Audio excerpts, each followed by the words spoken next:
Olá, tudo bem com vocês? Essa é a nossa aula 1, vamos conversar sobre o Mendeley. Eu queria fazer uma pequena apresentação, vou tentar ser o mais breve possível, mas eu acho importante, antes de a gente entrar já na parte de mão na massa, entender o ferramental, destrinchar um pouco das informações sobre o Mendeley propriamente, a história, a concepção, como que ele se insere nesse panorama de gerenciadores bibliográficos diversos. E eu separei até algumas referências que eu posso colocar lá no fórum, pretendo colocar no fórum depois que vocês podem consultar depois com mais calma. Como eu havia comentado naquele vídeo de apresentação, eu achei por bem a gente começar com o Mendeley, porque eu acho que a partir dessa atualização que ele sofreu, que eu vou explicar adiante, eu acho que fica mais fácil da gente primeiro trabalhar em cima do Mendeley para depois ir para o Zotero fazendo um comparativo entre uma ferramenta que acabou ficando com um pouco menos de recursos e outra com mais recursos. Pois bem, o Mendeley não tem muita coisa, assim, muita literatura sobre, eu até tentei pesquisar alguma coisa mais profunda sobre, mas não tem assim um histórico perfeito de como que o Mendeley surge, mas ele é um produto, não sei se era uma tese, eles estavam trabalhando em alguma coisa específica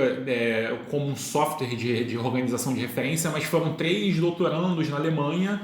Depois essa ferramenta parece que ela migrou para algum escritório em Londres, porque já de início parece que tinha a intenção dela virar uma espécie de startup que pudesse ser vendida para uma empresa maior, alguma coisa nessa linha. Se vocês entrarem aqui no próprio Wikipedia, tem um Wikipedia aqui vamos ver o que tem no Mendeley, são informações bem básicas, eu até dei uma olhada assim rapidamente, mas não tem muita coisa, mas tem aqui esse pequeno histórico, né, que eu falei, os 3 alunos da Alemanha, passou ali por Cambridge, John Hopkins, aqui os produtos e tudo mais. É uma página que é bem curta, assim, não tem uma história. Eu acabei encontrando depois, eu acho que até em umas pesquisas anteriores que eu tinha feito sobre o panorama dos gerenciadores, esse post de um blog antigo de um bibliotecário de 2010, ele conta um pouco essa história de como que surgem esses programas de organização pessoal de bibliografias. E aí sempre me recorre aquela coisa de como que era difícil você fazer pesquisa num período pré-internet. E aqui ele conta mais ou menos como que a gente passou por essas fases década de 70, 80, 90, onde esses sistemas, essas bases de dados foram se aprimorando e como que o perfil do pesquisador também muda, influenciando na maneira como essas ferramentas são concebidas e atualizadas. Depois eu passo para vocês essa referência, mas é interessante ter esse recorte histórico também numa narrativa de um bibliotecário, de como que ele enxerga também essas mudanças a partir da perspectiva do usuário. Ele até indica aqui no próprio texto tem uma indicação de uma referência que alguém comentou, de um artigo relativamente antigo, de 92, falando sobre o EndNote. O EndNote, que foi a ferramenta que eu decidi não conversar sobre nesse nosso curso, mas ela foi uma das primeiras ferramentas nesses moldes já de uma base de dados para gerenciamento de referências, que depois se tornou um modelo que você usa como nativo de web, né? Tanto que virou o EndNote Web, e aí também esses plugins que você associa ao editor de texto, as bases de dados que não só organizavam os materiais, mas depois também passaram a produzir também, né? Ajudar a produção do próprio produto da pesquisa, né? Ao final, que você vai ter ali um artigo, uma tese, alguma coisa nessa linha. Aí tem um histórico que talvez seja interessante. Assim, quem tiver muito imbuído assim, de querer entender a história, de como que esses gerenciadores vêm, acho interessante. São textos curtos, né? Passa aqui, dá uma lida. Quem não tiver tanta aptidão com o inglês, faz aquela tradução aqui no browser mesmo para o português, pelo menos o grosso ali da ideia vocês vão entender. Eu acho importante, pelo menos nessa fase inicial, a gente sempre entender, imagine que futuramente vocês, ao final do curso, ao término do curso, que vocês estejam aptos a responder a pergunta do que é um gerenciador de referência ou qual é o melhor gerenciador a ser indicado. E aí, assim, isso a gente já tem que matar de início, que é a informação mais elementar, que é o que é um gerenciador. Então, o gerenciador, eu falei, são programas que eles atuam em 2 frentes, eles acabaram se aprimorando a ponto de chegar com essas características de atuar em 2 linhas de atuação diferentes. Então, primeiro você tem um sistema que organiza os PDFs, os arquivos, que você tem um organizador propriamente da bibliografia, das referências. Normalmente o aluno aluno faz um levantamento prévio, aí você tem uma pasta com artigos ali compilados e aí você precisa desse sistema para fazer essa organização prévia. Num segundo momento, esse mesmo sistema vai ajudar você na construção daquelas referências que a gente usa a partir de padrões estabelecidos pela comunidade acadêmica. No Brasil, a gente conhece muito o padrão da BNT, que é aquela norma número 6023, que rege a formatação das referências geográficas em trabalhos acadêmicos, que é super tradicional. Eu acho que hoje a gente já está no terceiro ponto, que esses programas, o Mendeley, o Zotero, eles já estão incorporando o próprio editor de texto no seu software, no seu aplicativo. Então você vai ter um aplicativo que já tem três vias, né? Ele organiza, ele ajuda você a fazer a formatação e ele também já trabalha diretamente na construção. Você escreve o texto já direto no sistema. Assim, ainda não é feito dessa forma perfeitamente. Você tem ali plugins que associam ao próprio Google Drive, no Google Doc. Você tem aquele Word, agora o Word que você tem o Word versão Office 365 também, que é tudo web. Você não tem mais aquele Word necessariamente instalado na sua máquina. Então isso tudo vai, à medida que essas ferramentas vão incrementando, aprimorando, a tendência é esses softwares de gerenciamento também abarcarem isso de alguma forma. Eu acho interessante também mencionar, dentro da minha perspectiva como bibliotecário, como que isso traduz um pouco também da própria essência do trabalho de biblioteca. Então, como eu falei, vocês precisam saber responder a pergunta do que é o gerenciador de referência, e aí eu já meio que expliquei assim, que são esses sistemas que funcionam de duas vezes: organizar e ajudar depois na formatação, na escrita. O trabalho de bibliotecário também é um pouco similar, porque alguém pergunta, né, um leigo pode contar o que é a essência do trabalho da biblioteconomia, por que vocês organizam as bibliotecas. E é mais ou menos nesse sentido, porque eu também uso essas analogias de quando você tem um volume, você organizar as roupas no nosso guarda-roupa ou organizar as panelas na cozinha é simples, porque você tem um volume limite ali do próprio espaço físico que é restrito, então dificilmente você vai ter 30 calças, jeans, você vai ter ali um número reduzido, sei lá, 3, 4 calças, e você vai ter ali uma diferença, diferentes cores de blusas ou de camisas, roupas que você usa no dia a dia, para o trabalho ou para sair. Você tem esses sistemas de categorias que você usa na sua vida cotidiana. O problema é quando você trabalha com um volume muito grande, o espaço físico deixa de ser uma limitação e aí você precisa criar algum mecanismo para conseguir encontrar uma peça específica dentro desse montante. Se você trabalhar numa lógica de um guarda-roupa que tem ali no máximo, assim, em média, sei lá, 300 peças contando, e você vai fazer as categorias, roupas íntimas, meias e camisas, você vai organizar ali daquilo de uma forma que faça sentido para facilitar a recuperação, que a gente chama quando você quer encontrar alguma coisa, você recupera alguma coisa.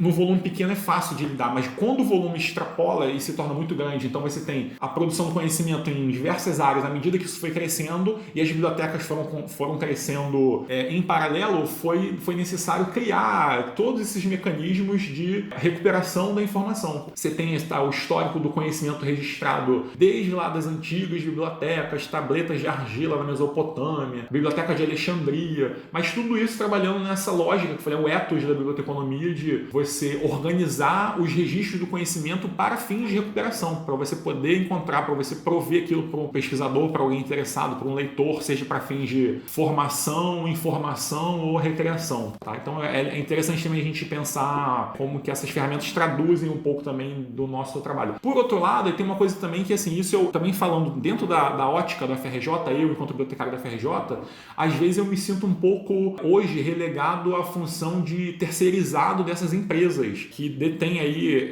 esse legado da publicação científica acadêmica, porque hoje todos aquelas modalidades de aquisição de periódicos, né, que são os grandes veículos ali dos resultados de pesquisa, periódicos todos eles estão centralizados em pequenos grupos ali, conglomerados de editores científicos, e hoje o meu papel enquanto bibliotecário é fazer só esse intermédio entre um aluno de graduação ou pós que tem um interesse numa pesquisa específica e como que eu explico para ele o acesso que é garantido a ele via o FRJ, mas que fatalmente tem um gatekeeper ali desses conglomerados. Na verdade, eu sou o gatekeeper, né? Porque eu funciono como esse intermediário ligando as duas pontas. Então, assim, lidando com isso no dia a dia, é difícil também escapar um pouco dessa necessidade de se fazer essa crítica e também entender a que vêm essas ferramentas.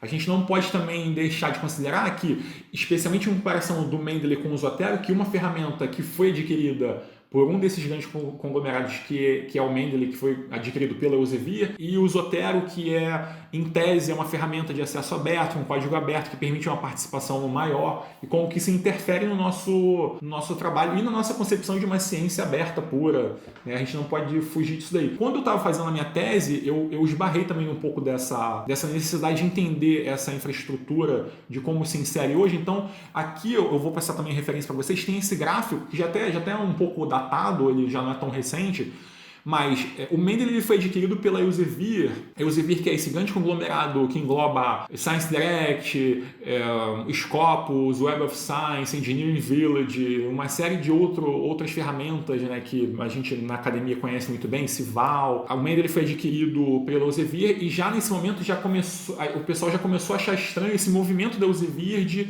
tentar englobar todo o processo de produção, da linha de produção acadêmica. Então, esse gráfico aqui, ele explica bem isso, porque você tem essa primeira etapa desse processo de pesquisa, propriamente, desde do momento do levantamento bibliográfico e até do arquivamento do legado desses periódicos que foram, né, publicados ao longo dos anos.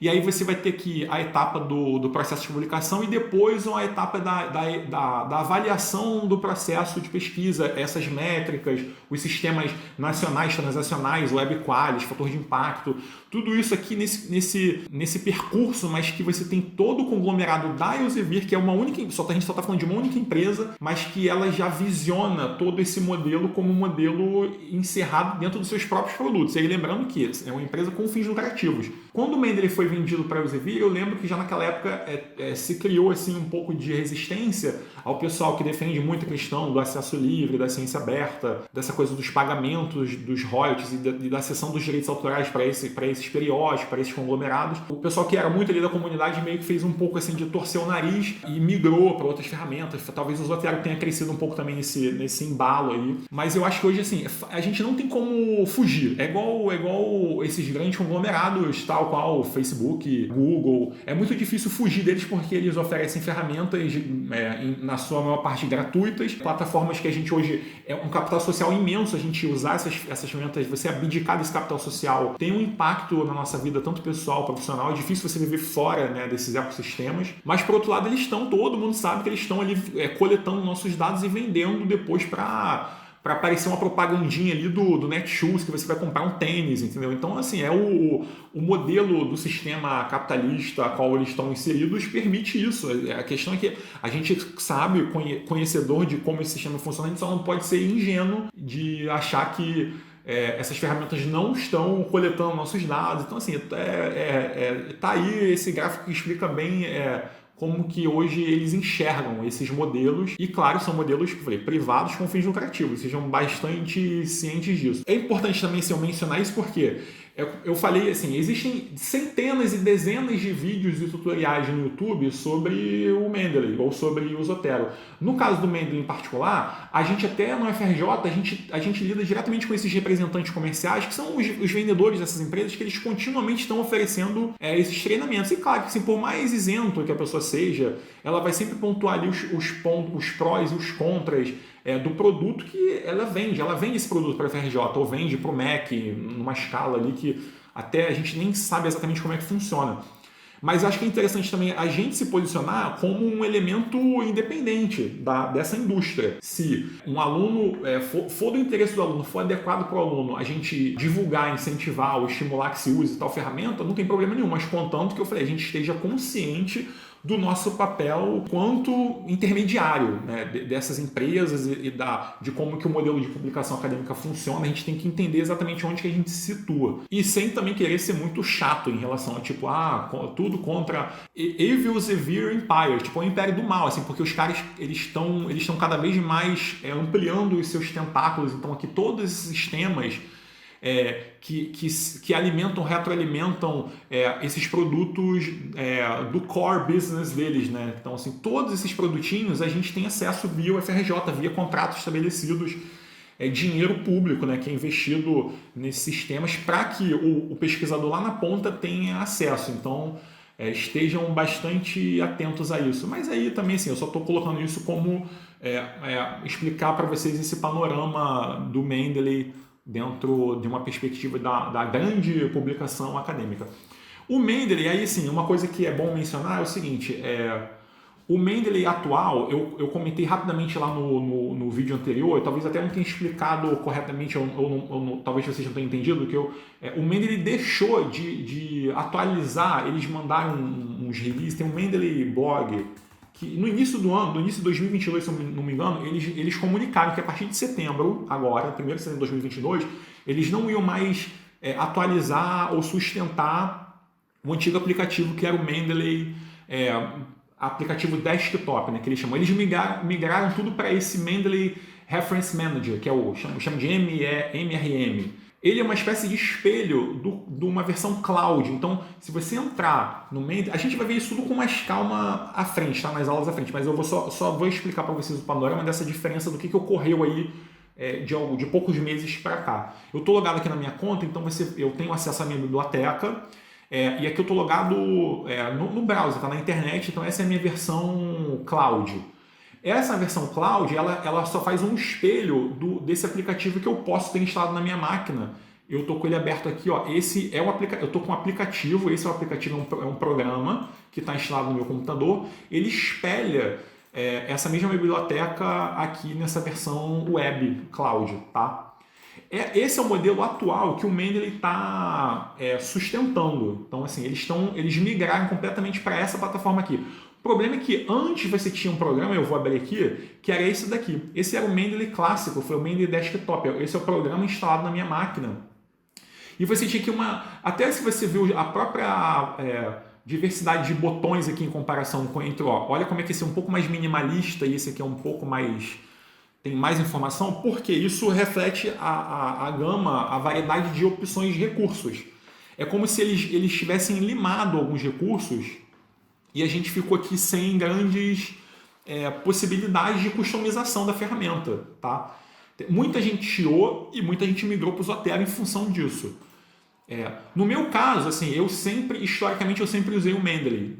Tem uma coisa que eu gosto, assim, que eu vou sentir falta, que é exatamente isso daqui. Ó. Uma das coisas que o Zotero não tem tão facilmente como o Mendeley tem, que para mim faz completa diferença, é essa visualização em formato de bibliográfico, que eu vejo exatamente como eu veria lá a citação final no meu trabalho. Você vem aqui esse view, você pode ter a sua biblioteca como uma tabela, aí você tem uma divisão aqui em colunas, autor, título, ano... Mas eu gostava sempre de já visualizar como citação, porque eu já vejo exatamente como que vai ser o resultado final. Então aqui eu já corrijo, se eu enquanto bibliotecário tenho já uma experiência de lidar com esse tipo de informação, eu já sei que isso aqui tem completo, isso aqui tem completo, isso aqui tem algum tipo de erro ou requer alguma atualização. Aí eu já consigo, a partir daqui, não só ver o que eu tenho na minha organização, mas já consertar... esses metadados, né, que a gente chama, que são esses dados sobre os dados, para que no final isso apareça lá no meu texto, em forma de artigo, em forma de tese, aqui as minhas partes. Mas vocês veem que assim, essa versão que eu estou mostrando agora, que é a versão desktop, ela foi limada. Ela não foi limada. Aí o que eles estão argumentando? Aqui nesse post de blog, que eu vou deixar também lá nas referências, no fórum, eles explicam o seguinte, olha, a gente vai dar preferência para o Reference Manager, que é esse padrão aqui, que é o padrão minimalista. O modelo desktop, eles estão deixando de lado. Então, assim, quem tem essa versão instalada na minha máquina, como eu tenho aqui, eu posso continuar usando, mas ela não vai receber nenhuma atualização a mais e pode ser que tenha eventualmente algum bug aconteça, eles não vão corrigir e eles estão favorecendo, eu imagino, esse tipo de ferramenta justamente pensando naquela ideia lá que eu falei isso aqui talvez seja mais fácil extrair dados a partir disso daqui do que nesse sistema que é teoricamente mais fechado, né? Tá uma instalação local no meu computador, não sei como é que funciona exatamente, mas a impressão que a gente tem é essa. Eles estão fazendo todo um esforço para migrar tudo para um modelo de mais em nuvem possível. Tá? Eventualmente isso ia acontecer, tá? Fatalmente isso ia acontecer, mas a gente nunca espera tão abruptamente como foi. Então a gente foi meio que pego de surpresa. E aí, assim, se os alunos perguntarem, ou vocês mesmos me perguntando, o que eu estou sugerindo já desde aquela aula de apresentação? Vamos esquecer esse modelo desktop, porque se o Mendeley, a rede oficial, eles estão dizendo que eles não vão mais suportar, eu acho que é mais prudente a gente focar no modelo vigente, tá? Que é esse daqui. Porque em algum momento eles podem também simplesmente dizer que não vai ser nem permitido usar esse aplicativo como tal aqui, tá? Então eu acho mais prudente a gente já aprender a usar o modelo vigente e até na hora que for explicar para os alunos, mostrar essas diferenças. Para entender, olha, existia um modelo prévio, com um aplicativo versão desktop, que era esse daqui. E agora existe um outro aplicativo versão desktop, só que é igual a isso daqui. É um modelo mais minimalista com menos recursos, tá? Então, depois, se vocês lerem, vocês podem ler aqui depois com calma e vocês vão entender mais ou menos essas mudanças aí, tá? Mas sem eu acho que o impacto também não é tão crítico assim. Eu acho que já fica claro que mais uma vez eu vou falar isso, a impressão que eu tenho é que assim, o Mendeley ele é uma boa ferramenta para quem não exige, não tem um volume tão grande, aquela analogia que eu falei lá da biblioteconomia. Se você tem um volume razoável de publicações que você precisa trabalhar, organizar, às vezes um trabalho de graduação, de disciplina, ou talvez até uma dissertação mais simplificada, uma revisão grande, mas não tão extensiva, exaustiva, eu acho que o Mendeley funciona bem. Se for necessário uma coisa de mais alto rendimento, de alta performance, ou aquelas revisões sistemáticas que envolvem muitos artigos, aí talvez o Zotero se enquadre mais. Mas aí eu falei assim, a impressão que eu tenho é essa, não é a minha metodologia. Eu acho que para mim o Mendeley funciona nesse modelo de menor quantidade de volume de obras aqui que vão ser usadas como referência. Se você tiver um volume muito grande, vai para o Zotero. Tem uma coisa legal assim, que eu vejo, eu falei, como que era difícil escrever essas teses e dissertações ou artigos num período pré-internet e pré-Mendeley, porque eu lembro como que eu organizava as minhas referências. Então, assim, a gente organizava aqui como eu organizava? Tudo em sistema de páginas no próprio Windows. Então, assim, eu tenho aqui, sei lá, subdivisões e aí os artigos, conforme eu ia baixando e lendo, eu fazia uma organização aqui, tá vendo? Isso aqui é uma coisa minha, porque eu tentava ser o mais primoroso possível aqui de botar o título do artigo, o autor, o ano de publicação. Esse sistema de mais e menos, eu que botava assim, o mais é que eu gostei, o menos é que eu não gostei, e o zero é que era tipo, indiferente. Aqui até botei um comentário assim, estrutura de apresentação linda, tipo, uma coisa muito pessoal, muito particular. E eu ia escrevendo em paralelo o documento Word como se fossem os capítulos de uma tese, né? Você geralmente faz esse trabalho, fazer um levantamento, uma pesquisa, uma busca, e baixava ali uma quantidade de artigos, ia escrevendo, lendo, escrevendo ou selecionando as partes de citações. Eu tinha isso muito bem organizado, tá vendo? Esse era o meu modelo. Mas esse é um modelo pré-gerenciador de referência. Eu até, assim, a minha tese, né, que é um trabalho um pouco mais denso, eu escrevi ali entre 2010 e 2013, mais ou menos. Já existiam essas ferramentas. Eu usava mais como um método de busca. Eu gostava de você ter os arquivos, os artigos PDF organizados, e quando às vezes eu lia, eu li uma coisa, mas eu não lembro exatamente onde que eu li, quem qual artigo era, qual autor era. Aí eu usava aquele sistema de busca, que todos eles têm um sistema meio padrão aqui de busca, como esse aqui, por exemplo. Vou botar aqui, o autor chama Smith, sei lá, eu consigo ver todos os Smiths aqui, ó. Isso para mim facilitava muito. Mas eu ainda não estava no nível mais avançado de já usar, escrever aqui direto, fazer aquelas anotações que hoje é perfeitamente possível, a gente vai ver isso adiante. Talvez o aluno hoje ele consiga concentrar toda a produção escrita de uma tese dentro de um software como esse, seja Mendeley, seja Zotero. A gente vai ver como isso é possível.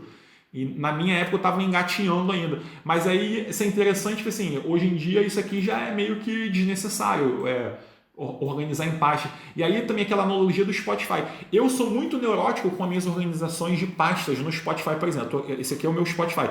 Eu tenho centenas ou talvez muitas dezenas de pastas dos estilos de música que eu ouço, ou todos os estilos, e nesse modelo de pastas aqui que estão organizados.